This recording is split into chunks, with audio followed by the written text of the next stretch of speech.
distance away from the event horizon, or else even the radio signals would be red-shifted so badly that the data would be unrecognizable.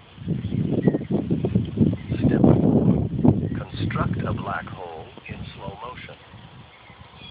Once the characteristics near the event horizon of black holes are carefully ascertained by probes, the next step might be to actually create a black hole in slow motion for experimental purposes. A Type 3 civilization might try to reproduce the results suggested in Einstein's paper, that black holes can never form from swirling masses of dust and particles. Einstein tried to show that a collection of revolving particles will not reach the Schwarzschild radius by itself, and as a result, black holes were impossible.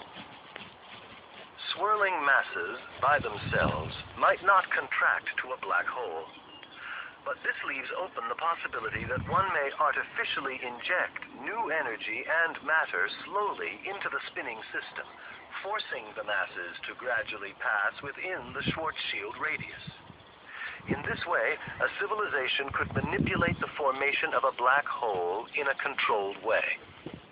For example, one can imagine a Type 3 civilization corralling neutron stars, which are about the size of Manhattan, but way more than our sun, and forming a swirling collection of these dead stars. Gravity would gradually bring these stars closer together, but they would never hit the Schwarzschild radius, as Einstein showed. At this point, scientists from this advanced civilization might carefully inject new neutron stars into the mix.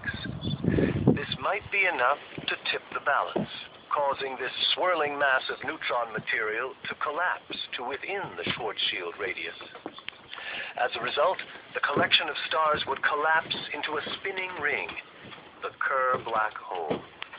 By controlling the speed and radii of the various neutron stars, such a civilization would make the Kerr black hole open up as slowly as it wished. Or an advanced civilization might try to assemble small neutron stars together into a single stationary mass until it reached 3 solar masses in size, which is roughly the Chandrasekhar limit for neutron stars.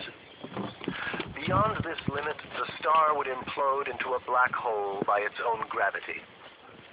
An advanced civilization would have to be careful that the creation of a black hole did not set off a supernova-like explosion. The contraction to the black hole would have to be done very gradually and very precisely. Of course, for anyone passing through an event horizon, it is guaranteed to be a one-way trip. But for an advanced civilization facing the certainty of extinction, a one-way trip might be an alternative. Still, there is the problem of radiation as one passes the event horizon. Light beams that follow us through the event horizon become more energetic as they increase in frequency. This would likely cause a rain of radiation that would be deadly to any astronaut who passed through the event horizon. Any advanced civilization would have to calculate the precise amount of such radiation and build proper shielding to prevent being fried. Last, there is the stability problem. Will the wormhole at the center of the Kerr ring be sufficiently stable to fall completely through?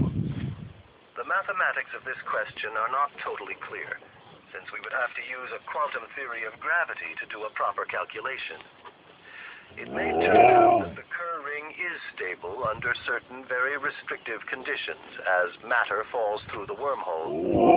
This issue would have to be carefully resolved using the mathematics of quantum gravity and experiments on the black hole itself.